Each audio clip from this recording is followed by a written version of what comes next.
You're listening to Life of the Record, classic albums told by the people who made them. My name is Dan Nordheim.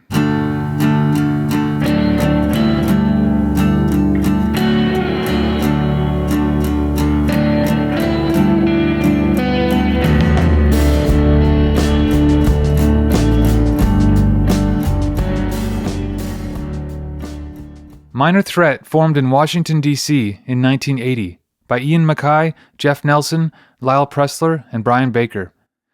MacKaye and Nelson had played in the Teen Idols in high school together, and when that band broke up, they started Dischord Records. In early 1981, Minor Threat released their first 7-inch, with the In My Eyes 7-inch following later that year.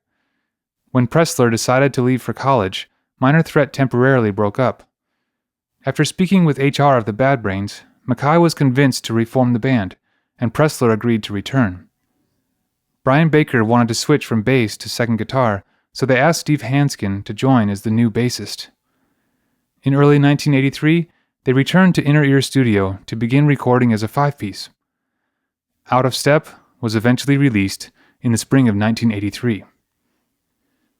In this episode, Ian MacKaye reflects on how the EP came together. This is the making of Out of Step.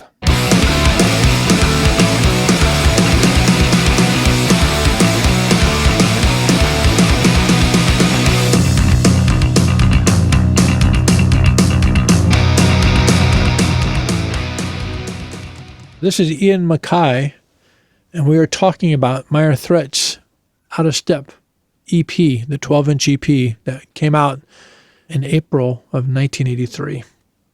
Just stepping away from the band for like being a member of the band, I look at the guitar playing, the bass playing, the drumming.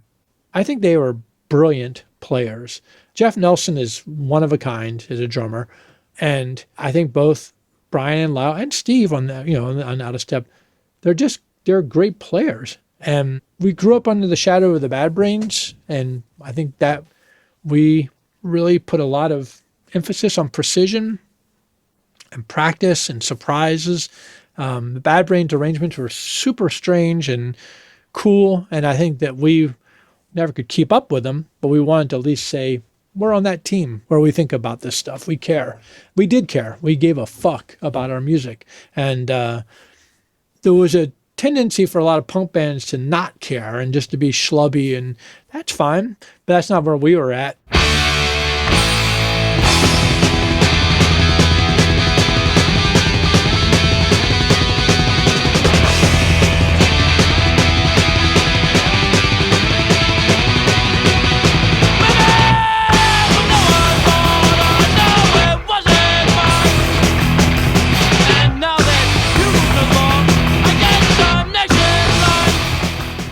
Minor Threat first started playing in late 1980, December 80, and Lyle Preslar, the guitar player, was a senior at Georgetown Day School, and we knew he was going to go to college, so it was always literally a deadline, like we were going to come to an end. We knew that, and at that time it was not a big deal because that was normal. All punk bands just broke up because people went to college. That was that was why I thought college was such a bane, because it kept destroying, bands, because people would go off to school. Nonetheless, you have to strike while the iron is hot. And we just started playing, and we played through the spring of 81 into the summer. We played with SOA quite a bit, which was Henry Rollins' band. He was Henry Garfield at the time, but Henry and I were best friends. We met each other when I was 11 and he was 12, and we basically got into punk together. And so he had his band, I had my band. Lyle had sung for a band called the Extorts, and the Extorts were essentially, they were SOA. When that band broke up, Lyle came to play guitar with me and Jeff, and then the other three got Henry to sing, and that became SOA. So it's a very incestuous scene. It's also interesting because Henry and I and Jeff, we'd all graduated from school. Henry was class of 79. Jeff and I were class of 80. But the rest of them were still going to Georgetown Day School together, and there was a lot of stuff going on that we had no idea about. So they would get into a fight with each other at school, and then they would complain about it at practices, and then Henry and I would be angry because we'd heard some smack, some bullshit that other people were saying about us. And it was just a really funny relationship. Of course, it came to an end when Henry went off to join Black Flag in July or late June or July of 81. Minor Threat did one attempted tour. We were touring with DC's Youth Brigade across the country. We tried to make it. We had shows booked all the way to California with no idea of how to actually do that. And we had Youth Brigade's guitar players' family van. It was like a tricked out camper van. And so Youth Brigade and the equipment went in that van. And then I had a 1970 Plymouth Duster. It's a 2-door, could hold 6 people if you really were dangerous. And then Brian Baker, the bass player of Minor Threat, had his mother's Volvo wagon. And we set off the 2 bands. And then I think we had maybe 6 or 7 kids came with us, just friends. My brother was there, Bert Kuros, Giovanna Regini, Vivian Green, I think was there. Just all these people just jumped in the cars with us. Not sure if Vivian was there, but in any event, we set off for the West. And we made it as far, really, as Madison, Wisconsin. And then Tommy Clinton, the guitar player for Youth Brigades, as I recall, his parents called and said, where's the van? So they had to drive back with the van, which put an end to the tour. And then Minor Threat played a few more shows, and then Lyle went off to school. Our last show, I think, was in a party at Janelle's house in Rockville. We played a party, and that was the end. And Jeff and I immediately set to forming a new band, which was called either Grand Union or Skewbald, depending whether or not you asked me or Jeff. I was a fan of Skewbald. He was a fan of Grand Union. Grand Union being a local grocery store that was kind of falling apart, but Jeff just thought it was a great name for a band. And we never played a show. We wrote some stuff and we recorded a couple of songs, but it was just sort of never got past that. At Christmas time, right around Christmas, the Bad Brains played a show at the 930 Club. They had just come back from the West Coast. And the Bad Brains, of course, were our heroes. They were the 1980, the greatest band that ever existed, in my opinion. And when they came back, we went down to see the show, and they were really excited because they had made it to the West Coast. We had not made it to the West Coast. And the singer, HR, said, Minor Threat, you got to get out there, man. They want to see your band. You got to get out there. And I said, well, we broke up. And he said, well, you got to get back together. He said, because you said something. Now people got questions. You got to go answer them. And the timing was interesting because I had been feeling really frustrated with Skewbald, and it made me think like, oh, I'd like to go play those shows in the West Coast because I was obsessed with what was happening in LA. We obviously were huge fans, very knowledgeable. We read Flipside Fanzine, which was really sort of like a gossip, almost like we knew all the players out there. We knew all these people's names. We hadn't really spent any time there, but with that scene, but we knew it. And Henry, of course, was living out there at that point. So we were very excited about the fact that people in LA liked Minor Threat. And Lyle had come home. He had gone to Northwestern University, and he had come home for Christmas break. And I told him about what HR said. I said, HR thinks we should reform. And Lyle said, I hate school. So I'm up for it. So I think he went back and quit and then came back at Easter. And we immediately started practicing again as a 4-piece. This is Brian Baker on bass, Lyle Preslar on guitar, Jeff Nelson on drums, and me singing. And we had a couple new songs. We were working on Little Friend and No Reason. And so we just started practicing immediately. And I'd say within a few weeks, I think April 29th, we played our first show back together.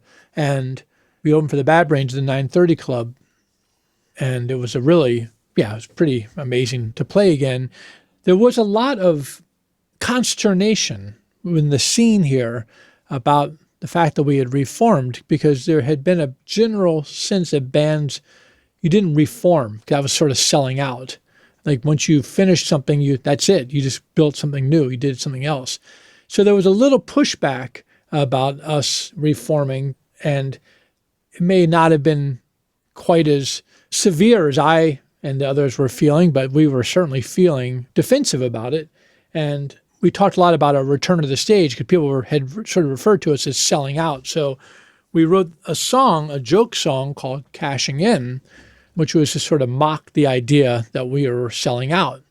And the idea of the song, it was sort of a cheesy, in my mind, a sort of a rock and roll-y song compared to our other tracks. And I wrote facetious sort of lyrics, things that were tongue-in-cheek.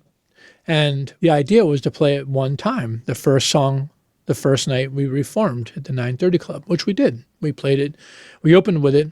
We also threw change at the audience, and it was probably not the greatest. People were very angry with us. A lot of people were in the crowd were mad. A lot of our friends were mad because they thought we were being obnoxious, which we were. And but we were defensive. And the next night, the 30th, we played a show at the Wilson Center. It was a big show. It was Minor Threat, Faith, Artificial Peace, Iron Cross, Common Cause, and maybe one other band. It was a big show, but I had a problem, which was that I was working at the movie theater, a Georgetown movie theater, and at that time, everybody who worked at the theater were punks. So if there's a show, like you couldn't get anyone to fill in for you because everybody else was going to go to the show. That was the way it worked. So I was desperate to get somebody to work because I had to play the show, but all the other ushers were in band or were going to be at the gig and didn't want to work. So I asked an old friend of mine if he could work for me that night. He just was not a punk guy and he didn't care about the show. And he agreed. The problem was that as an usher, you had to close the theater, basically. You had to lock up at the end of the night. And that's something that you can't do on your first night. You need someone to do for you. As a result, to pull this off, Minor Threat had to play in the middle of the night. We had to play the third slot. And Faith and Artificial Peace would play after us. Now, both of those bands, especially Artificial Peace at that time, had become very popular here. So there was a part of me that kind of felt like, well, I'm just showing deference. Like, you guys are now the big band and we're back, but, we don't mind opening for you guys. But also there was a pragmatic or practical component, which was I had to go close up the theater. And what happened was we played third and the show was great. And then a lot of people would come in from New York and Philly for the show. It was a big crowd. But after we played, a lot of people left. And this really added fuel to the fire in terms of local scene being kind of frustrated with us.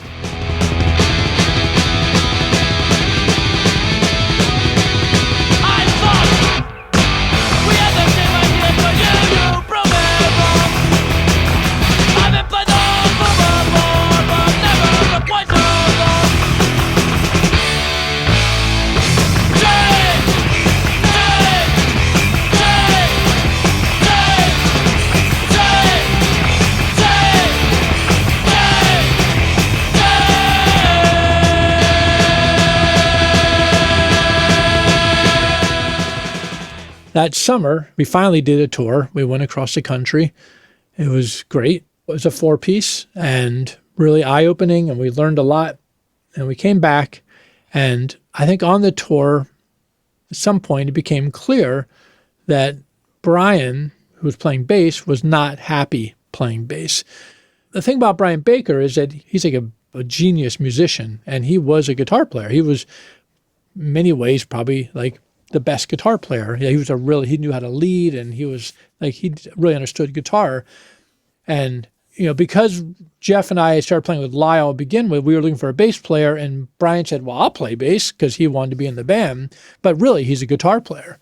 And at some point after that tour, Brian let it be known that he was no longer comfortable. He was not going to play bass anymore. He wanted to play guitar. And he suggested that maybe we get a different bass player and we have 2 guitars. Now, this came on the heels of a number of bands going to a 2-guitar setup, notably Black Flag. When Henry started singing for Black Flag, he replaced Dez on main vocals, Dez Cadena, but Dez then moved to second guitar. So that was the first time we saw Black Flag with 2 guitars, and it was pretty incredible sounding. Then the Circle Jerks, they also Lucky moved to guitar, and they got Earl from Saccharine Trust, Earl Liberty, to play bass. And we were really like, wow, that's incredible sounding. And DOA had two, it was like there was two guitar bands became something that people were doing. So it was not unheard of, the idea that we could do that. And Brian came up with this guy, Steve Hansgen, who we knew. He's a kid from around the way. He was going to punk shows. And a nice kid. And of course, we were all kids and we all knew each other. We were all hanging around in Georgetown, so we all saw each other all the time. And he brought Steve to practice one day, and Steve knew every lick, every inch of every song. He just knew it immediately. It was as if he had been in the band. Obviously, Brian had sat down with him and taught him the songs, but also Steve is also just an incredible musician and he just can figure it out. So he joins the band. This would have been September of 1982, and he plays his first show with us in October. At this point, our song, because we have now two guitars, the songwriting is sort of entering into a new place, changing the sound. And we start developing, we have now 4 or 5 new songs, and then 6 new songs. And as we head into the winter, it's decided that we're going to record. And then we had a long debate and discussion about what we would record, what we were going to do, because we had 7 new songs. That's what we had. But we also were debating whether or not to record any of the old stuff. Notably, the song Out of Step, which we had released on the In My Eyes 7-inch. Out of Step, I wrote those lyrics, and they're very clear what they mean to me, like how they work. And the lyrics were, don't smoke, don't drink, don't fuck, but at least I can fucking think. I can't keep up, I can't keep up, I can't keep up. I'm out of step with the world. And I was really trying to pull no punches and just lay it out there. The straight edge song Straight Edge, really incited a lot of reaction.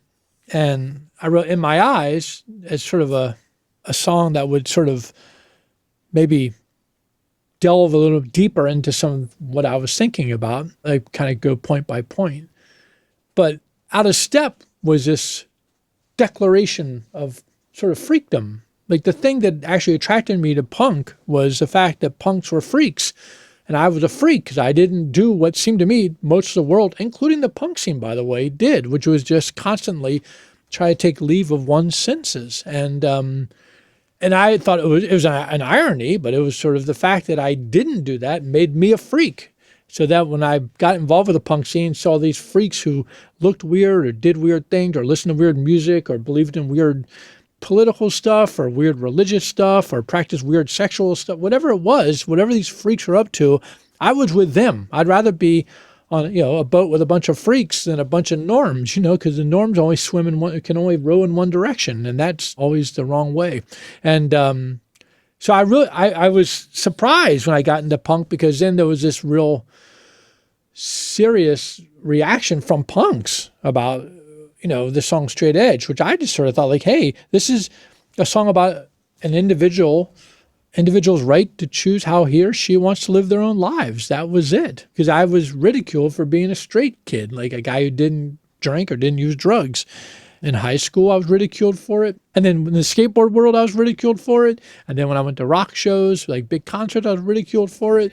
And then when I got to the punk scene, I was also ridiculed for it. But I was an angry person. I didn't give a fuck whether people really, I'm just going to sing this song. So I wrote Straight Edge, and then it got such a huge response. Like, people in our first tour, we'd get to towns like, Dallas, and some gang of tough knuckleheads would come up and say, like, we're Round Edge. What the fuck are you going to do about it? Or they would, literally attacked on stage a number of times. It was sort of par for the course of that era, but having people try to beat your ass while you're singing, that was, as we used to say, that's every day. And, so I wrote the song In My Eyes is more of I kind of broke it down more, going to details, and then Out of Step, which was this, I thought, almost like a koan, like a Buddhist thing, like just sort of like, here's a little riddle for you, but also super direct. And when we work on the In My Eyes 7-inch, the lyric sheet, Jeff was designing it here at Discord House, and when he did the lyric sheet, he showed it to me, and he had put in the lyrics, The lyrics are, don't smoke, don't drink, don't fuck, at least I can fucking think. And he had put in parentheses the word I in front of each of those first three. I don't smoke, I don't drink, I don't fuck, at least I can fucking think. Now, first off, this song in many ways is, I think the thing that really upset people was the don't fuck line, which I always thought was so funny because I've never was or have been against sex at all. And I think what I was trying to tease out was this idea of conquest or abusive or conquest-oriented sex, people who were just using other people's bodies, something that was fairly common with teenagers and certainly in the music scene. And would often say that, nobody had any problem parsing the nuance of the word drink. They didn't think that I was against fluids. But when I said fuck, they thought that I was a celibate, which I was not and had never advocated. But I kind of loved it. I was really entertained by how upset they got over that one lyric. Anyway, Jeff came down with this lyric sheet and showed it to me. And I said, why are you putting the word I in parentheses? The fourth line qualifies the first three. Don't smoke, don't drink, don't fuck, but at least I can fucking think. So clearly, I don't do these things, but at least I can do this. It just seems obvious to me. Anyone who reads the lyrics, why? And he said, he was saying, people think you're sending out orders, and I'm trying to soften that. I go, I don't give a fuck what they're thinking. That's not the word. The words are this, this, this, and this. And I go, and this is a qualifying line, and that's the way Anyway, the argument was going on, and eventually Jeff said, we just want to make sure that people know that it's you. Like, in other words, it's not that you don't do those things, but we might. Basically, he was saying that the band was trying to distance themselves from the lyric, which of course, Jeff and I have argued, we've known each other since high school, and we've argued so much over the years that was just one of the millions of arguments we've had. But it was such a stunning revelation. So the song was controversial, even within the band. So we had this discussion, this idea that we would re-record the song, and then in the sort of middle break, a little section where there was no singing, that I would say something to clarify that it's not a set of rules, that straight edge wasn't a movement, or just something like that. So that song was considered. We would maybe do that song. But then what to do with the fact that we only have 7 new songs and maybe Out of Step, which total in time, say, maybe 18 or 20 minutes, maybe, I don't know, not that long, maybe 15 minutes. And it had to be a 12-inch. It couldn't be a 7-inch, which would be our first 12-inch. The music was too long for a 7-inch. We discussed the idea of maybe putting the 2 singles on the A side and then put the new songs on the B side, which would fit on one side. Be a little cramped, but it would work. Lyle and Brian were emphatically against that. They did not want to reissue. They wanted to keep this as a separate thing because this was in their mind, it was a new band. Like, not a new band, but it was a new era, and they just didn't want to bring those other things along. I was resistant to the idea of re-recording the songs because I thought that was kind of rip-off. I never was interested. I always thought it seemed like a rip-off when bands would re-record songs and reissue it. And you're like, we've already have those songs.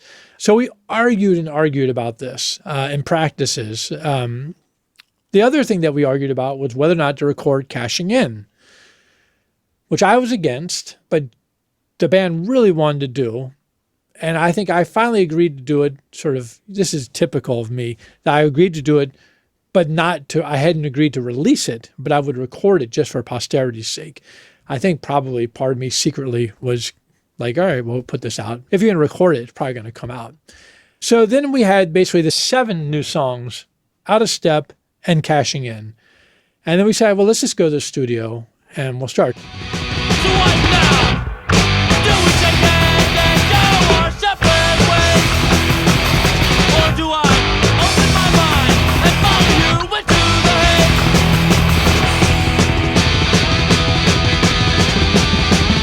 No! I'll see you tomorrow. Stand down the same dark place. I'm not going anywhere till I quench your fucking race. So we booked time at Inner Ear, which was At that time, Don Zientara, who ran it, it's in a small brick house just about 8 or 10 blocks from Discord House here in Arlington, Virginia. And it was in the basement in a rec room, his kid's rec room. The control room was actually in the little boiler room, like where the furnace was and the hot water heater. It's a tiny little space. And Don had just gotten an 8-track recorder, a Tascam, I think. And prior to that, he had we'd recorded everything on 4-track. He first got his 8-track in the spring of 82. We fooled around and went over there and did some recording, but nothing really came of that. So this is our first time recording on 8-track. And one thing about recording on the 8-track, which was interesting and kind of exciting for me, was that when you record 4-track, you have 4 separate tracks. So when we recorded, the drums had 1 track, the bass had 1 track, the guitars had 1 track, and then the vocals would have 1 track. But that also meant we had a lot of emphasis on backing vocals. So the backing vocals and the vocals had to be on the same track. So what we would do when we would record those first records, I would do a scratch vocal.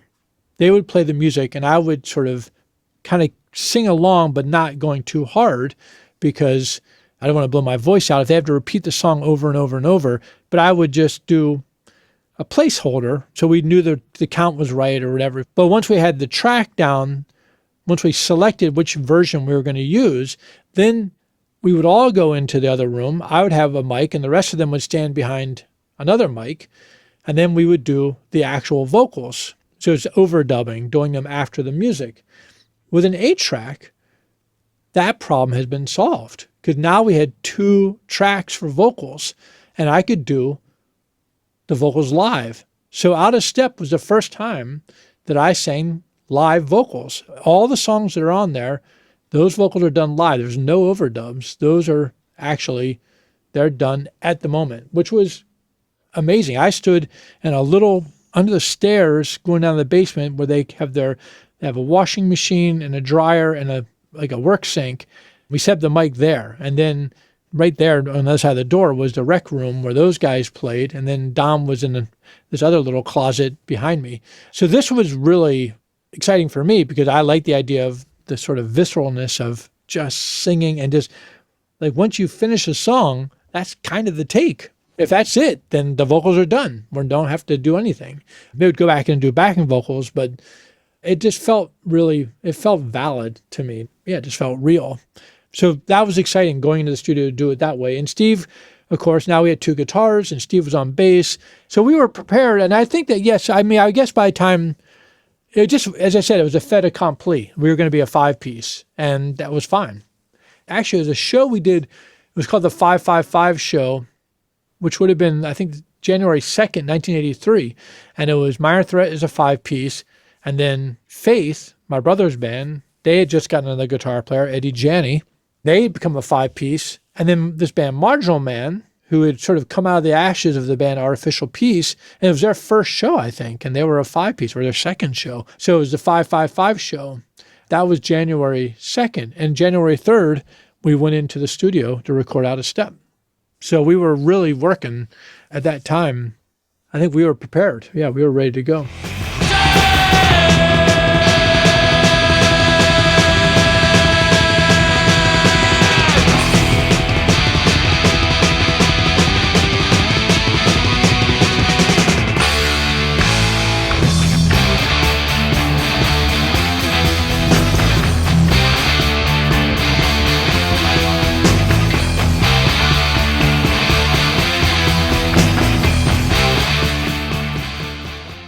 The song is called Betray, but the chorus is really Trey, because the emphasis was always on the dun, dun, dun, dun, dun, like that. And I'd always say, Trey, you had to betray, but it's just Trey, because it's hard to get the word B in there, betray. And I wrote the words, and it's really about this idea that people around us who were considered our, the scene was it's very much a scene politic record. Like the songs are all basically largely based on our immediate surroundings. And I think we felt really, or I felt really betrayed by some people who I loved.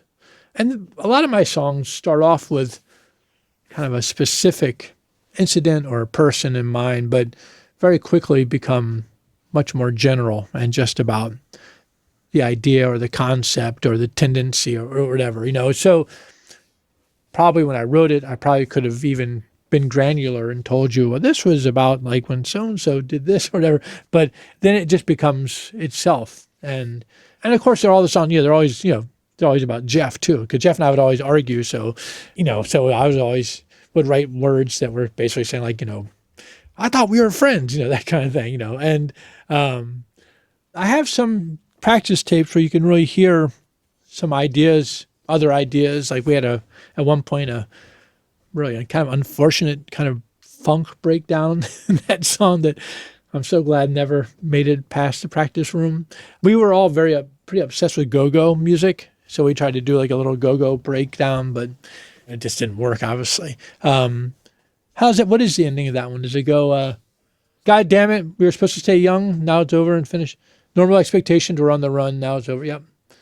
That is the funky go-go-y part that initially it wasn't the same one, but the chorus was that. Like there was a chorus. It wasn't it wasn't that da da da da. It wasn't that. It was a funky part. And it just yeah, if you ever come to Washington, I'll play it for you. It's pretty funny.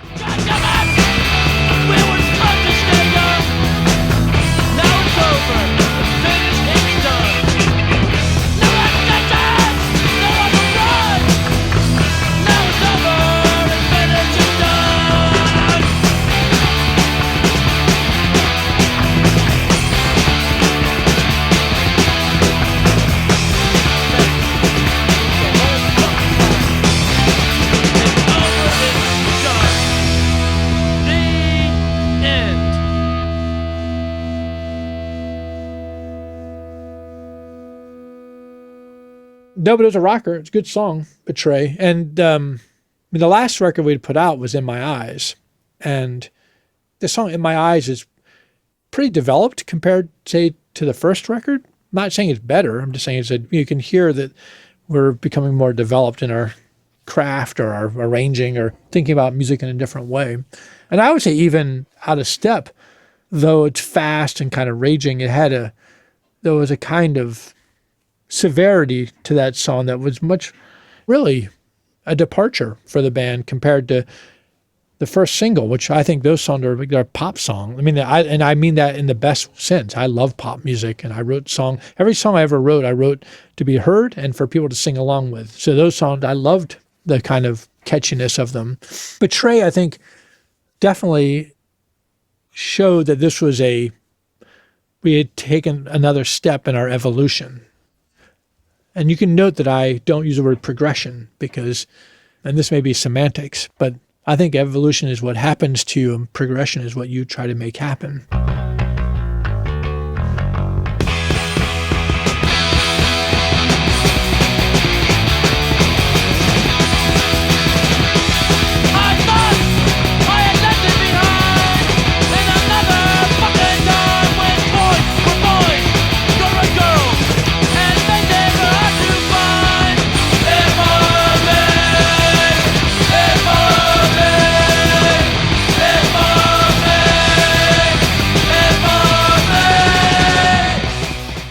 It follows, I think, we talked about this as a band and no one can really remember who wrote the music, but that song was really, lyrically at least, was about this idea of, in my mind, becoming a punk and sort of dropping out of society. The idea was that you removed yourself from the kind of mainstream tendencies that were so discouraging, behaviors and tendencies. But what we found was that the mainstream societies, especially media's, attempt to ridicule and dismiss punk, they would put out all these absurd and kind of contemptuous images of punk. They would have all these characters that were nihilistic or self-destructive or insane, which had caused two problems for us. One problem was that it meant that people outside the punk scene thought that we were nihilistic or self-destructive or insane, and then would treat us that way. But more problematic is that people who were nihilistic or self-destructive or insane thought they were punks and would start coming to shows. So suddenly we had this sort of really weird situation where the punk shows were suddenly becoming more and more popular, and they were being filled by a lot of people who actually were kind of mainstream people. The kind of stuff that we thought we were getting away from actually just came with us. And now, I'm 61 now, and I think I can look at it a little bit differently. I wrote those lyrics when I would have been almost 20 when I wrote those songs, or maybe I just turned 20. But what I'm really singing about is the reality that even within us, that we are normal. Like there's the normality that kind of creeps up. The things that you think that you've removed yourself from, or that you've excised from yourself, actually still exist. And these are things that are psychological or egotistical or whatever, things that you like to feel like you've gotten past, but then you realize they're still with you. And so, yeah, it followed me, That's, is it that the thing that you thought you were getting away from actually has come right with you?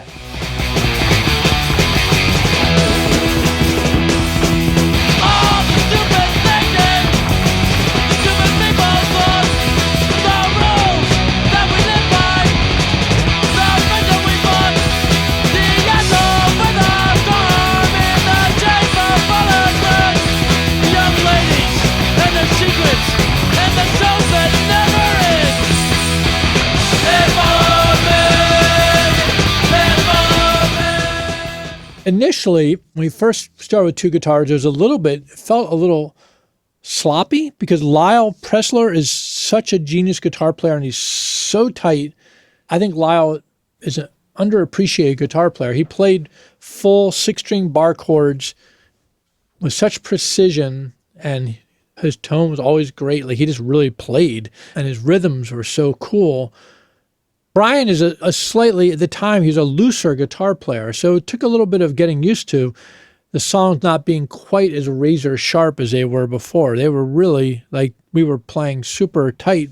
But then, once we figured it out, it was good. And there was also some things we could do with two guitars that we hadn't been able to do with one guitar, obviously, because there's sort of counterpoint things. But also, everyone was just improving, on their instruments, evolving, by leaps and bounds. And we practiced a lot, and we worked hard on our songs. And the new songs, the first record, the 8-song 7-inch, I had a hand in writing everything. Probably half of the songs I wrote by myself. I wrote Straight Edge and Minor Threat and Small Man Big Mouth. I mean, obviously people had input, but they're pretty much I wrote by myself. And then Lyle and Brian had, they wrote some music and I sang on it. Or in the case of Seeing Red, I wrote the music and Jeff wrote the lyrics. But when we got to Minor Threat 2.0 or whatever, like this, when we reformed and these new songs, no one can actually remember who wrote the songs, but I definitely did not write all that music. I may have written some parts of Little Friend, maybe. I don't know. No Reason. I think that was Lyle Preslar. I think pretty sure Lyle wrote that stuff. There are parts I know I wrote, like certain elements that I knew I wrote, but it's funny. We've talked about it, the four of us, and no one can actually remember who wrote what. It all becomes it just exists, and no one can remember who wrote it. I do think that Lyle and Brian wrote most of those riffs. And then the band, we all arranged together. That was just the way we worked. On the practice tapes I have, you can hear the kind of, even by the summer of 81, we're working on In My Eyes, I have tapes where you can just hear us just discussing, like, well, maybe we could, like from this point, like right here, we'll just like stop there and go right into this section, or maybe we can, stop there and then have like a kind of like a drum roll. We'd have all these ideas. So it was something that I think we had a pretty good grasp on arrangement, and we were challenged. Also, I think thrilled to push sounds together and have them come out sounding so incredible. The songs are cool. I thought I'd outrun it. When I crossed the tracks, I thought I had gotten away, but it got me another. It's for me. It's for me. It's for me. It's for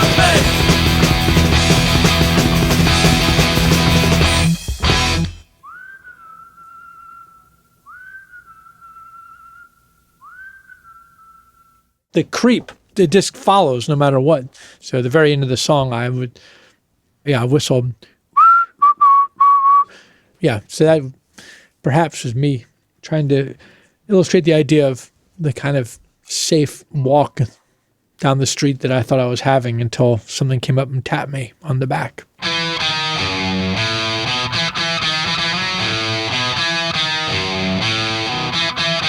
Everybody's right. Everything I've done is wrong, wrong, wrong. You know, I tried to keep it short. I know it took too fucking long, too much has been said. You think and fuck my head. Think again, think again, think again, think again, think again, think again, think again, think again. Is that da da da da da da da da da da? That seemed like a Brian riff, yeah, but it's impossible. I mean, seriously, Lyle and Brian and Jeff and I sat together trying to figure it out. That song lyrically was just me pushing back against. The thing about Minor Threat really was that, as HR said, you said something that prompted questions, and now you got to give them answers. And it was clear that there was something about the band, the way we operated, and the lyrics that really created interest from some people. On a relative level, a lot of people, but in a world level, not that many people. But but we had a reputation, like where there was a lot. People had this sort of notion about who we were, what we were doing, and there was a lot of talk. I mean, the punk scene was filled with talk then. You had to remember that the American punk scene was extremely regional in the late 70s and early 80s. And I've often talked about the idea that the Ramones sort of in the mid 70s sort of started a conversation that some people were picking up on, like the kind of more tuned in people around the country. And then the Sex Pistols, just by their outrageousness and even more as a result of the overreaction of the media, it was like a flare being shot up, or a firework being shot up into the sky. And in my mind, that firework or that flare, it unfurled a banner that said self-define, like you can do whatever you want to do. And there were people, a lot of young people, but just people all around the world, but I'm going to speak about just the United States at the moment, who saw that and were like, oh, I'm marginalized. I'm a freak. And I just got a good reminder to self-define, to go ahead and just do what you want to do. And there was for the most part, there was very little chance that the bands that we would hear about, the Clash or the Damned or the Sex Pistols or Generation X, or even the Ramones for that matter, are going to be in your town anytime soon. It was too obscure. But we wanted punk. We wanted punk. And there were people in all these towns who were somewhat clued in. They were coming at things from an original sort of point of view. Even if they were cover bands, they would really be selective in what songs they covered, and you would gravitate to be near those people. But ultimately, what you had to work with was listening to records and looking at magazines. There was no film. You couldn't do it in real time. You couldn't see how these people moved. So you had to create your own version of it if you wanted it in your town. If you wanted to have punk in your town, then you better be that punk. And each town had its own style, its own sound, its own palette. It's the well water for each town was unique. And so you had a very regional scene. And each scene really hummed on chatter, gossip. It's a way to remind each other that we exist. And as the scene started becoming aware of each other, there was a lot of letter writing going on, some phone calls. It was very expensive to talk on the phone at that time, especially if you were broke. But we wrote a lot of letters, and you always looked out for fanzines. And there was a couple of fanzines, specifically Flipside magazine. Obviously, there was Slash before that. Those are LA periodicals. But Flipside was really important. In New York, there was New York Rocker, Big Takeover, I think it started at that point. There was a handful of zines. So you would go to your local record store, and we call them import stores because they imported records from England, and because they dealt with distributors who were import distributors. Quite often they're independent, they weren't major labels. They would have the fanzines too. They would carry fanzine or music papers. So that's how we would learn about these other scenes. So you would read about a band from another town, and then there would just be a lot of discussion about who are these people? And then you'd hear legend about, they throw hammers at the audience or whatever. I'm making that up. But there's just a lot of chatter. And Minor Threat and the DC scene got a lot of, it prompted a lot of conversations. And Minor Threat, I think specifically, and the lyrics really got a reaction. And I believe people developed a sort of an idea about me personally that was just so off base. And the song was really saying, or just thinking about the way they thought about things, I'd just say, well, think again. Like you got to question things. Don't just accept what you're hearing, but think about it more than once. Think again! Think again! Think again! Think again! Think again! Think again! Think again!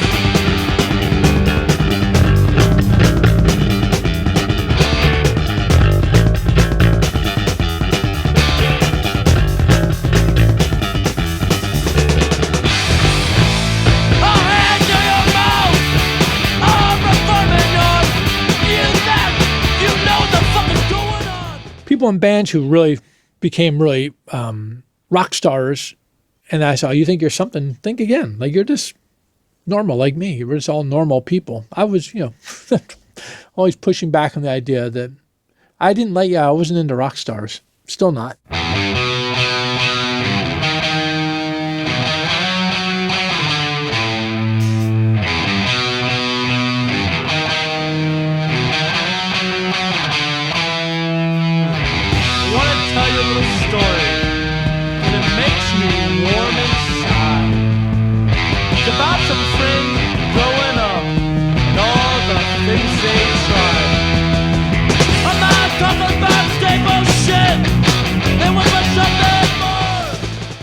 That song, actually, there's a couple things about that I can tell you. Number one, the beginning segment, the intro part, I wrote that on piano. That's a piano thing that I wrote. I wrote that on piano, and then it was transposed to guitars and bass. I mean, because you can play the piano, you can play the melody and the bass. You can do the bottom part and the top part. So this was really exciting to be able to have two guitars because they fleshed out the sound. Now, my recollection, we did this song, we were like, all right, well, let's transpose it. I read an interview with Steve Hansgen who said that he recalls that they were practicing. They came up and I was playing that on piano, and they go, "That's cool," but I don't remember it that way. The other thing I can tell you about that song is that is the first time I ever sang the song. I had a cassette. We had recorded a practice version of it, and I wrote the lyrics in my bedroom listening to a cassette of a practice. And then we went to the studio and we recorded, and that's the first take of the song, and it's the first time I ever sang it. And I thought, that's perfect. Leave it right there.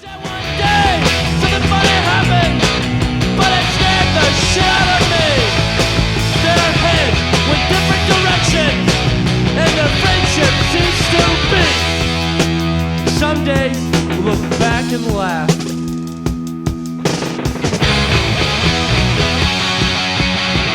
I'm telling you, I wanted to work. I don't like being hurt. I really was a huge fan of Janis Joplin and Joe Cocker. In terms of vocal, they were hugely influential for me. And I think with that song, I really was trying to really lean into that song and to really, really fucking mean it. And I did. And I do.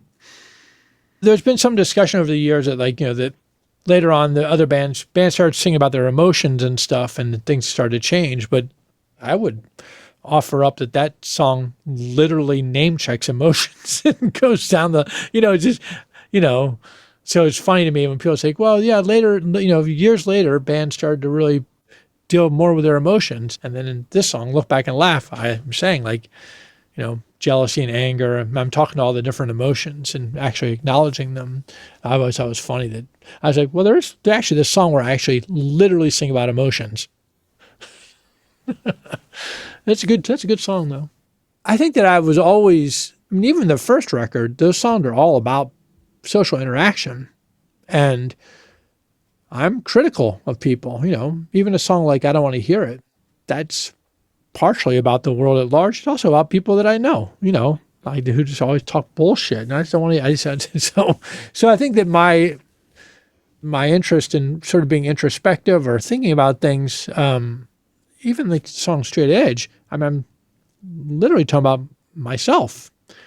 I'm a person just like you. That's the first line of the song. So it's introspective.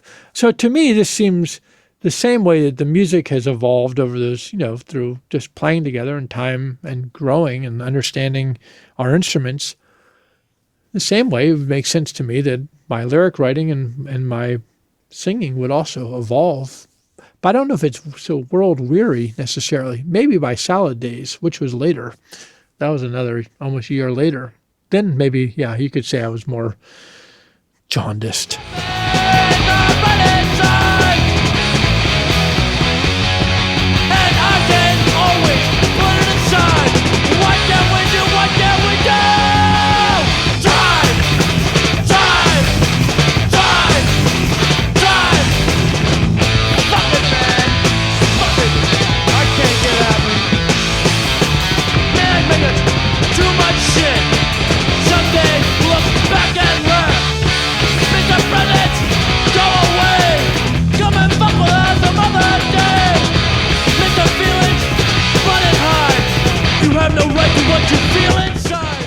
And that was a song really about the experiences that we have, specifically what our experiences together as young, like being kids growing up. And there's one way of looking at life in which life is a series of stages that you are sort of in this era, and then you're in this era, and there are like certain rooms in your house that you can just close the door and say, well, I'm not in that room anymore. But that's when I was in that room, I was like this way. And now I'm not in that room, so I'm this way. But I think of life as a flight of steps, and that it's all one thing. And so there was a lot of sense about pressure I felt with people who were like aging out of punk or trying to move away from or feeling like they had to change with who they were, their style, and I think that really was at the root of that song, was this idea of people sort of looking back on their lives and like, oh, you remember this? And also knowing how desperate things felt while keeping in mind that it would probably seem rather petty in the future, which on some levels it does, but on other levels, it's 2024 and you're fucking asking me questions about it. So I guess it wasn't that petty after all.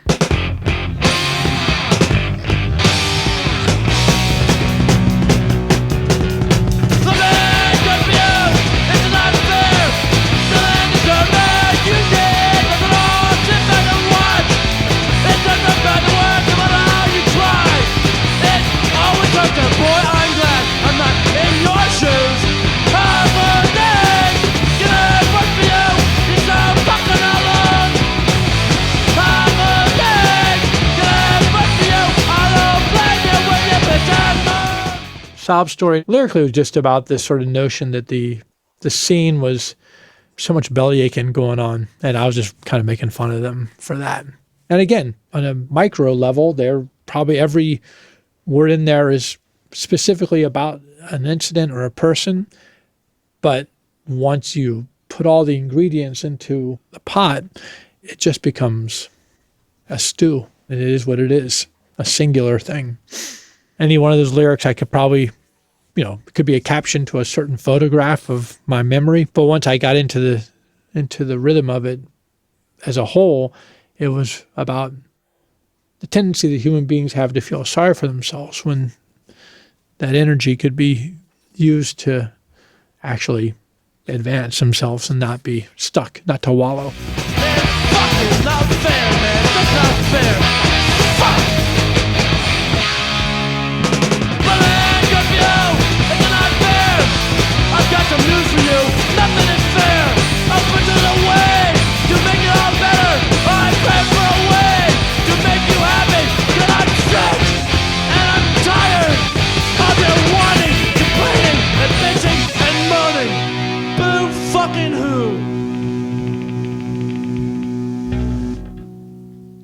life's not been good to you. It's just not fair. My mother used to always, that was a classic line from my mom. She said, nothing in life is fair. She just said that to me. I said, it's not fair. She said, nothing in life is fair. That was my mom. So I think that was a direct quote from her.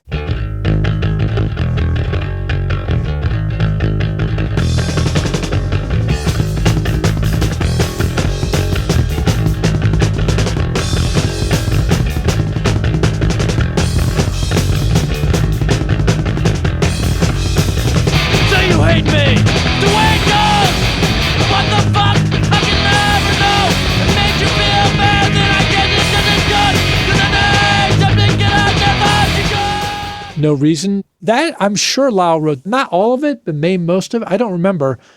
But I know that was a song that we worked on prior to Lyle going to college.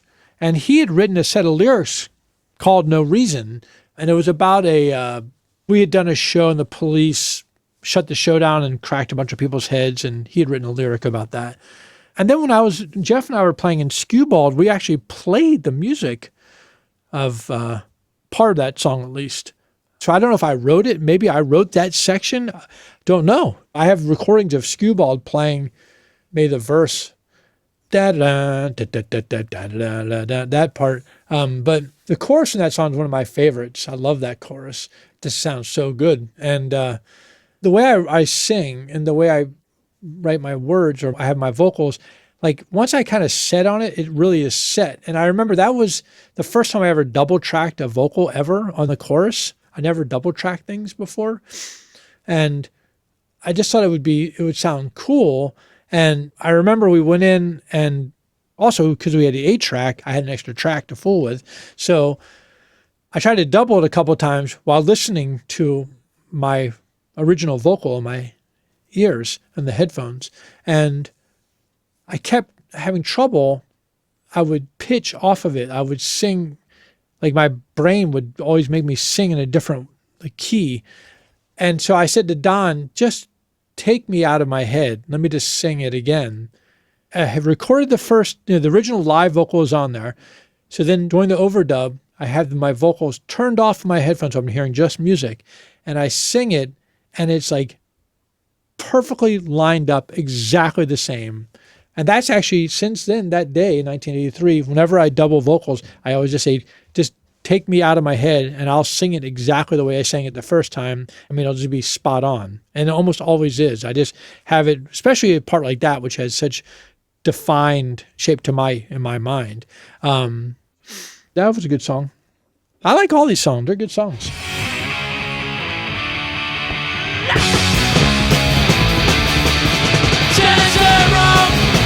The other way, pronunciation, we got the same. I'm showing more, and to be ignored. Haven't we messed up like before?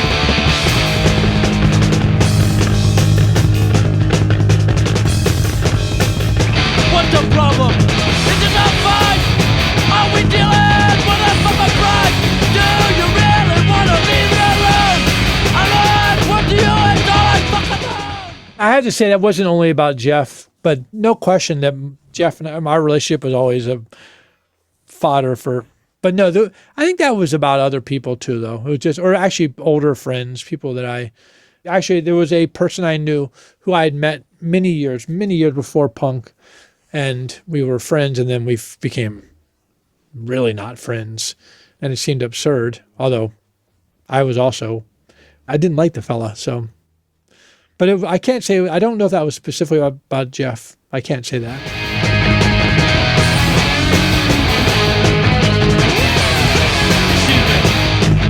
Haven't we met before? Yeah, haven't we met before? Haven't we met before? Haven't we met before?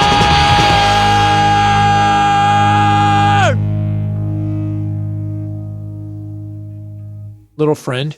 Again, musically the same. The beginning of that song seemed very Lyle-ish to me, but that was me lyrically grappling with what compels or propels me at that time and still to want to sing or to make music even. just something inside of me that I have to address constantly. I think I think all people have a little motor, something inside that prodding us along. And I was just speaking to that.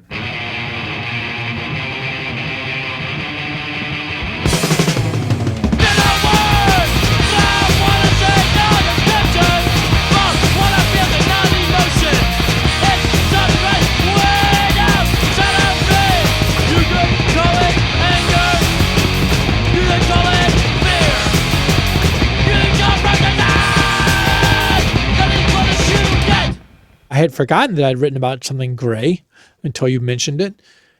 But now that you mention it, it makes me think about this idea that people quite often will think of it as something heavy or gray or sad, when it really is just, it's just beyond their comprehension. I think that humans, or most humans, have a tendency to encounter inexplicable or incomprehensible feelings and then to assign those feelings with fear or sadness because they don't understand them, because they confuse understanding with happiness, And so I think, yes, I think that what I refer to as a gray feeling still exists. It's like the existential part of it all, right? And like, what the fuck? And some years after that, I think I've landed on an idea that the real assignment we have is to make peace with incomprehensibility. Make peace with that and not have to understand it or to figure out everything. And I think that the tendency is to think, well, I must be blue because that's part of me. It's like a part I can't understand and it scares me, or I'm up, whatever. Or maybe it's just a part and just let it be, and you don't have to understand it. But probably at that time, I was still trying to understand it. And you couldn't call it anger. You didn't call it fear. You didn't call frustration. And you'd still be wrong. And why not?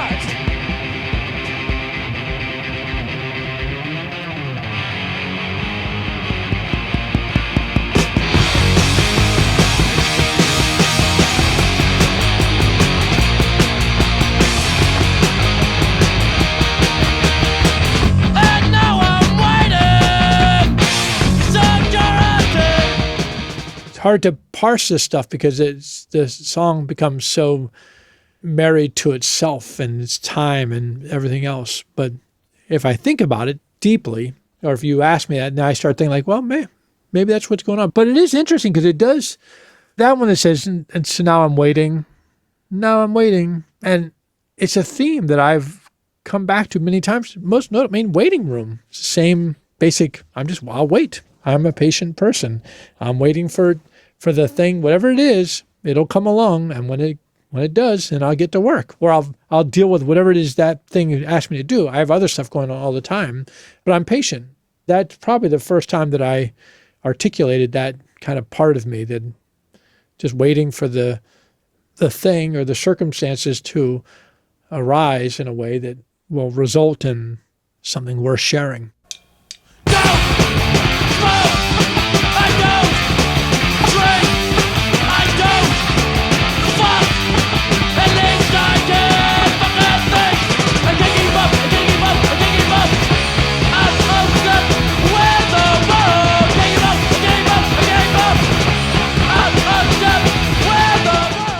It is interesting when you think about it, because for the discomfort that seemed that Jeff or the band had with the song Out of Step, it's interesting that they would then want to not only reprise it, but also name the record after it. But I don't know. I don't remember everything was happening so fast at that time that, we had to get the record out. So we recorded in January. We recorded in 3 days. I have here the inner ear. This is the actual calendar. And January 5th, you can see there's Ian. That's when we started recording. We probably recorded the entire thing in one day, knowing us. And then we come back on the Sunday. Yeah, so that's it. So we spent $200 making that record. So we recorded and mixed and everything was done. And then we immediately shipped it off and we started working on the artwork. I had asked Cynthia, who I was going out with at the time. She and I started going out in 1982. And I had this idea for a black sheep, the idea of a kind of happy black sheep dancing away from a bunch of serious white sheep. To me, serious white sheep were mainstream society or just people who are conventional. And I thought there was a lot of joy in being a black sheep. And then she did that illustration, which was perfect. Like she just nailed it. And so we knew that would be the cover. And so many records at that time, the bands quite often would really lean on other people's suffering to show how rocking the records were. Like they would show people who are in war atrocities or being, lynched, or it just was something that I've always found distasteful, that it just seemed weird that they have these kids in a skate rock band and then they show a Holocaust person, someone being murdered and during the Holocaust, and you thought to show how tough their music was seemed absurd to me. So that was just not our style. And the Out of Step cover was really to kind of step away from that notion. So she was already working on that. We left on tour in March. So we recorded in January and must have shipped to the plant by February, because we had the record back by the end of March. So we were full speed ahead. We were going fast. Smoke! I don't!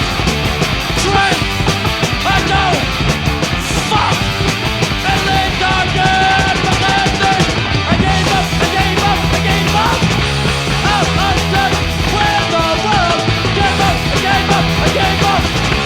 Out of step with the world!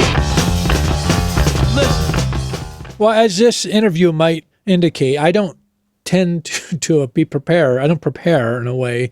I just sit down and do the thing. So when this idea came up that I was going to offer up some clarifying thoughts, like we got to that part and I said, okay, we have the mic on, and the part would come up and I would just start talking. And I think part of me did not want to do this. I thought it was a bad idea or a dumb idea, but I did feel pressure, and my first attempts they sucked. It just didn't sound, it was dumb, corny sounding and pointless. And my recollection is that Jeff came in and we were discussing. He's like, well, why'd you blah, blah, say this? Or why don't you try saying this? Or et cetera, and that kind of thing. And we were arguing back and forth about it. And then at some point it got very heated. And I was saying, look, it's not, I don't give a fuck what it is. I'm yelling, like, whether you're talking about this or that, the other thing, and I'm kind of yelling at Jeff. And Don Zientara just pushed record. And he recorded a part of the argument, like just recorded it. So that some of what's in there is actually me and Jeff arguing. You can hear, if you listen closely, you can kind of hear, there's a kind of a point where you can hear me saying like, I changed I think it's toward the end, there's a slight tonal shift. You can tell that it's an edit. And the edit was me from the original thing where I was saying, I'm just trying to say whatever, and then goes into the rest of the song. But before that, you can hear there's a shift in the tone. It's because that was actually, the other one was just me yelling. Jeff and I were yelling at each other, and this is what I was yelling at him. I wish it was actually a recording of the whole thing. I don't think there is. In other words, I think that we trimmed it down and fitted it in, and so that's all that exists on the multi-track. I should go back and look. I have the multi-track. That'd be interesting to see whether the other stuff is on there, whether we just muted it or if it literally was something we erased everything else, and that is exactly what it is now. But that's my recollection anyway, that it was actually what is on the record is one side of an argument that Jeff and I were having about how to do it. Listen, there's no set of rules. I'm not telling you what to do. All I'm saying is I'm bringing up 3 things that are like so important to the whole world. I don't have to find much importance in because of these things, whether they're fucking or whether they're playing golf. Because of that, I feel I gave up. I'm upset with the world.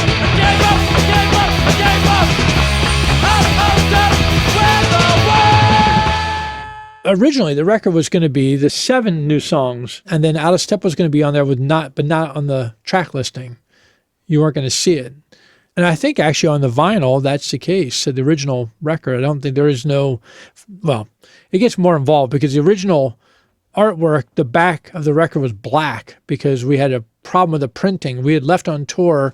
The back was designed with using gray as a background, but Jeff had used the wrong screen or something. But in any event, it was going to be so dark that you couldn't see anything. But we were already leaving on tour, and there was nothing we could do about it. And it was going to look terrible. So then the decision was made just to make it black. So the first record, it has a pure black back. It's the first pressing, of which 3,500 copies was pure black. But I can tell you that the plan was to not mention the Out of Step, I think, or certainly Cashing In was not going to be on the track listing. Once we decided to use the song, it was definitely not going to be on the track listing. And it wasn't until CDs are when the first time that it came along. How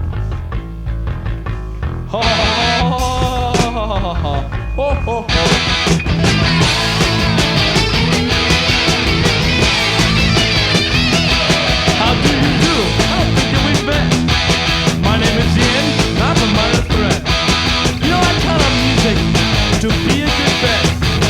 Catch me counting after every set. Yeah. We don't care. We don't pose. We'll steal your money. We'll steal your show. Discord had released the Fletcher Head compilation, which was a 12-inch LP, long player. And that was our first 12-inch record. We had done 6 7-inches first, and then we did the 12-inch of Fletcher Head. Featured all the bands in town at the time, or at least most of them. The second record, number 8, the second 12-inch record, was the Faith Void record. And that was a situation where we had 2 bands that had recorded demos, both of which were longer than a 7-inch could hold, but not long enough to warrant a 12-inch. So we had this idea of putting both the bands on one record. So there's like a 2-sided record with 2 covers, they're flipped upside down. So you had the Faith Void record. The third record, 12-inch we did was number 9, Discord number 9, which is the Still Screaming LP. And that was just a legitimate album. The difference for us at that time, 7 inches, we had to hand make the sleeves. I think there's close to 10,000 records that Discord sold. We hand made the sleeve. We cut and folded and glued and inserted everything, did it ourselves. Albums you could buy there's companies that made the covers, so you could have them printed by somebody else. 7-inch covers we didn't have access to that at the time. Later, you could get a 7-inch sleeve made, but in that time, we had to do it ourselves, or we thought we did. So I think we made this move towards just doing 12-inch records at that point. And I didn't really care. It wasn't a big step for me. In fact, it presented new challenges, like what we would charge, for instance. I think we were selling our albums for $5 each at that point. List price probably would have been, like regular record price sold for $8 to $10 maybe. So we were selling them for $5.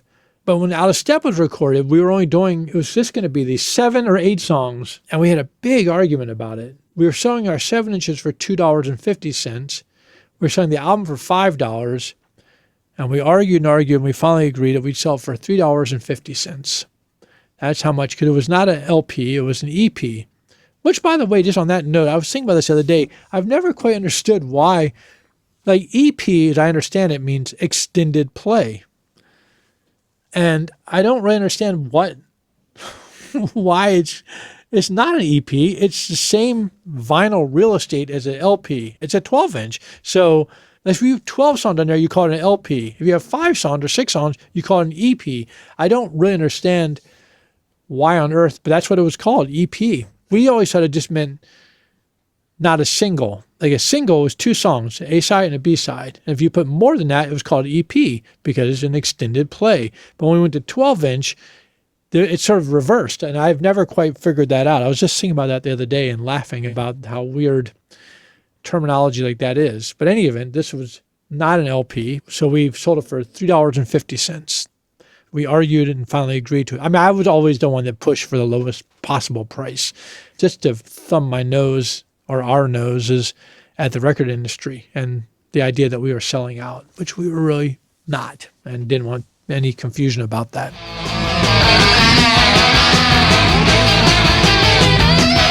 I've got some money and I'm feeling fine. A couple of dollars and means a good time.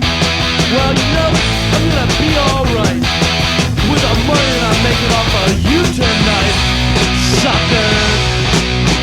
We don't care, we don't care. We'll steal your money, we'll steal your show. Cashing in, we did record, even though I think initially I had resisted it, but then agreed that it was a really fun song to sing. We did in practice and enjoyed it. So we tracked that. We did a version of it. And I think at that point, we were going to include it on the record. I was very concerned that people would think I was being serious, which I'm obviously not being serious. But I liked the song and I liked the piece of music and I thought it was confrontational and I liked confrontation like that. I liked artistic confrontation. And, but as I pointed out, that song was not going to be listed as a song because it was not a song in my mind. It was a piece of music that shouldn't count as a real, like if people buy a record from Minor Threat, these are the 8 songs you're getting. And that's what you're paying for. That's what you think you're getting for 8 songs for $3.50. And this other thing is just an extra thing that you didn't even know was on the record. And as it turned out, because the first record had a black back, you didn't know what anything was. You're just getting whatever you're getting. Money is that I want more. So let's raise the price at the door. How much tonight? 3,000 or 4? You know we'll make $1 million when we go on tour. Yeah, that's the way I can think about it. We don't care. Oh, we don't budge. We'll steal your money. We'll steal your show. You know that's the way it is, man. It's dog eat dog. Ha I'm taking a walk on the yellow brick road. I only walk where the bricks are made of gold. Out of Step was by far our biggest pressing we'd ever done. At that point, every pressing Minor Threat and Discord had done, every pressing we did a pressing of 1,000. And though some of the records we had repressed, we never had enough money to press more than 1,000. This one we knew was going to sell really well. So we saved up and borrowed tons of money and we pressed 3,500 copies.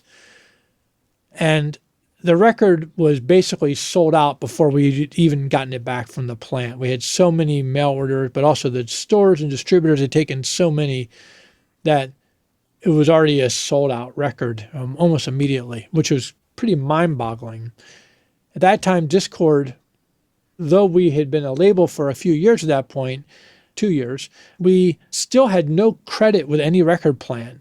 So everything we did, we had to do cash on delivery, COD. So if you made a record, if you pressed it at a plant, the UPS would deliver the record and you have to pay the entire amount of that pressing.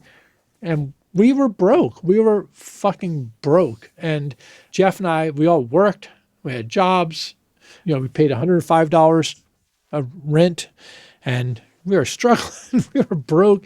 And also, Discord had a policy that every record that would come out, all the money from that record would go back into putting out the next band's record.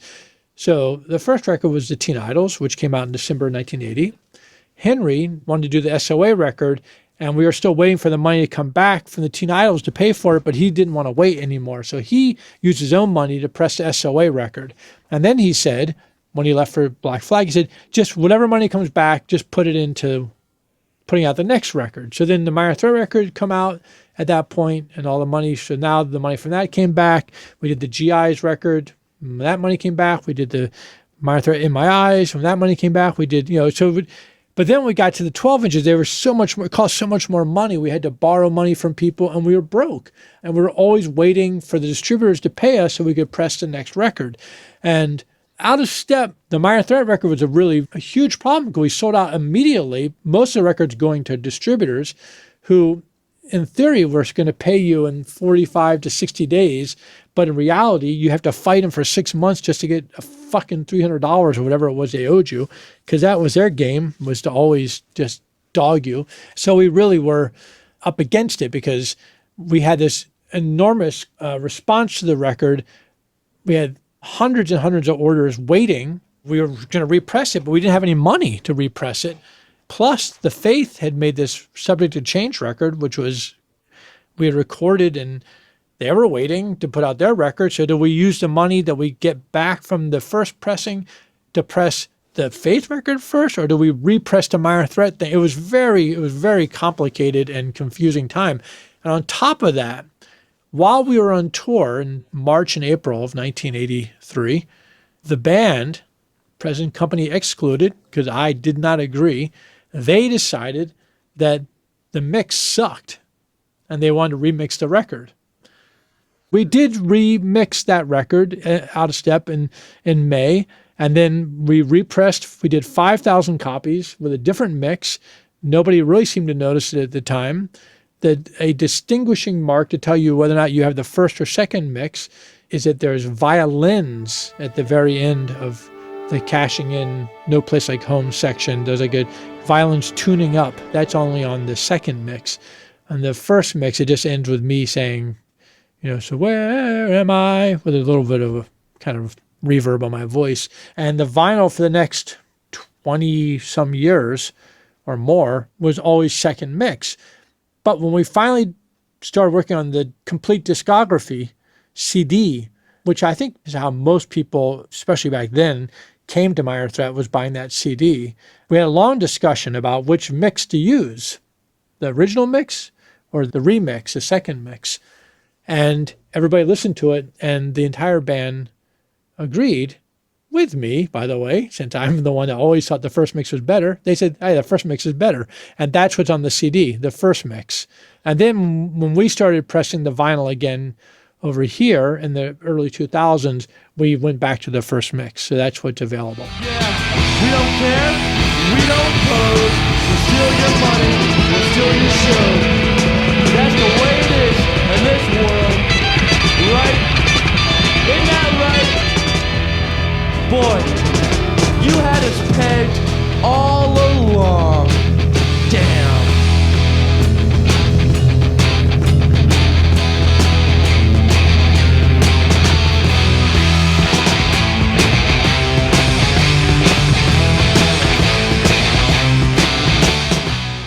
There was another piano thing that I had written, which we called Adam's Family. Da da da da da da da da da da da, that thing. And so we mixed cashing in into that, and we call that No Place Like Home. And that's just sort of the coda of the record. Inner Ear was in Don's basement, Don Zientara's basement, for 10 years or 12 years. In 1989 or 1990, he got another building and he moved the studio. He was in that building for 31 years. In 2021, Arlington County, where the building is situated here in Arlington, Virginia, they took eminent domain. It's a warehouse district, and they're making it into an arts and culture district. And one of the ways that they're doing that is by knocking down the building in which Inner Ear Studios had lived for 31 years. So Don basically was being kicked out, and he was moving back to the basement, but he wasn't going to take any tape machines. So I thought, oh God, I need to digitize as much stuff as possible. And I had an 8-track machine, which we set up, and we were getting all these 8-track tapes done, digitizing the tracks. And it was that moment that I did that I was looking at this track sheet. And on the track sheet, you can see in my eyes. And I thought, what the fuck? And you can see here, it says fuck Reagan somewhere, or there's cashing in, but it says fuck Reagan and filler. Right, and then Adam's Family. And I was stunned to see those things, because what you're seeing there is actually the order. Like, we finished the 7 or 8 songs that we knew we were going to record, and there was still tape on the reel. And though cashing in was something that we had discussed recording, I and the rest of the band had totally forgotten that we actually re-recorded In My Eyes or filler. We had no idea. We just didn't remember that at all. The only person that remembered it really was Steve Hansgen, but no one else remembered it. And I was stunned when I saw that, because not only did I had in my mind that we decided that we were not going to re-record any of the songs to hear what it sounded like with 2 guitars, I actually have this argument on tape, a practice argument, in which I specifically say that I'm basically open for doing any of the songs, but not In My Eyes, because that song is too personal and I don't want to sing it again. And yet, there it is. And I was stunned. And so when I heard it, keeping in mind the vocals are done live, so it's a real take. And Don and I decided, let's just mix these things. So we mixed them, and I sent them to the rest of the band just to say, look. And everyone, Lyle and Brian and Jeff, were shocked. Like, just, oh my God. They didn't remember doing it at all. And we just left it there. And then at the end of 2022, I thought, oh, you know what? We should put out a 7-inch with those songs. Also, Adam's Family is on there as an instrumental. It was at the end of the tape. We were just like recording anything just to use up the tape.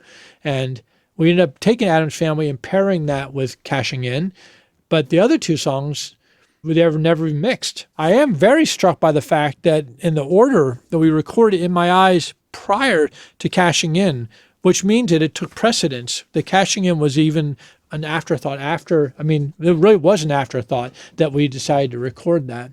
And at this point, I guess it's out there, but the 7-inch itself, if you actually play the vinyl, you might actually hear the actual argument, the discussion about whether or not what song we'd record, and me saying, I don't want to record In My Eyes. That I'm uncomfortable with that. So it was a unique opportunity to be able to put those things out. And they sound good. They do sound good with two guitars.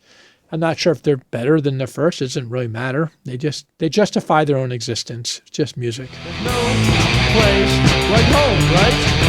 There's no place like home. So where am I? There's no place like home. There's no place like home. So where am I?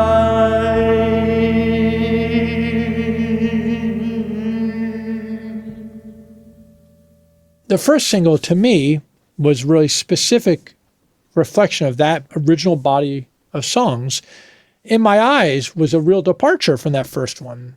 That was a separate record. Out of Step was yet another departure. And then Salad Days is the conclusion, like the end of the band.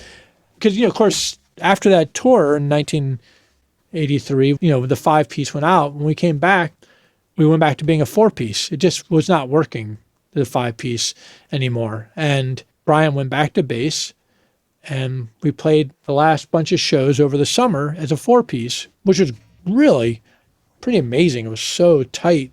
It just really streamlined. And then we recorded Salad Days. Actually, we broke up in October of 1983. We recorded Salad Days in December. We were all still talking. We weren't going to be a band anymore. But we had that song, Salad Days. We had a couple other little things. We had Good Guys, which was a cover, a Standell's cover. And it was decided that we would record those songs for posterity once again. And, of course, Jeff arguing for posterity and me finally agreeing to it, but only on the condition that it would never be released. And, of course, then we released it. And, again, I think that probably part of me wanted to release it, but didn't want to acknowledge it at the time. And we were all assholes to each other, and we argued all the time. That band was a giant fight. And like people ask about Fugazi, I will say, well, we're in indefinite hiatus. But Minor Threat broke up, for sure. We really had different ideas what that band was going to do or what it was, and we didn't agree about things. Early on, long before we got to this point, before Lyle went off to college, I think, Lyle said one day he wanted to buy a strobe tuners. And at the time, the only way you could tune a guitar, you could tune to a piano to get the note, or you get a tuning fork. It's a little fork-shaped piece of metal you would hit and it would give a perfect tone. And there were no cheap tuners back then that, now you have they're disposable practically. But Lyle wanted to buy this stroboscopic tuner. It's like a unit that would probably cost $180. Something that was so insane that he wanted to buy. And I argued strongly against it because I was a cheapskate. But he went ahead and bought it. And as a result, we were in tune. Unlike any of the other bands. They were never in tune. But Lyle and Brian really, they had a premium on the idea of the stuff sounding good and right. I'm forever in their debt for that. The fact that we were in tune, that they really thought about the way songs were written, it was just them. That's just where they were coming from. And I was a singer in the band, and I certainly brought something to the equation. But in terms of the music, they were players. And over the years, when I occasionally will go study the band, and with my knowledge now, having been in bands for so many years and dealt with so many different bands, understanding that, someone like Brian, who was 15 years old when he started, or Lyle, who was, 16 or 17 when he started playing with us, their level of talent was pretty undeniable. So what I hear on Out of Step is a very logical evolution in the band of the growth of the band. And it was never a phase for me. It was never a joke. So I fucking meant it, and I mean it. And also, those guys were good. They could fucking play. Visit lifeoftherecord.com for more information about Minor Threat. You'll also find a full transcript of this episode and links to purchase Out of Step and the recent Out of Step Outtakes 7-inch. Instrumental music by Restraining Order. Thanks for listening.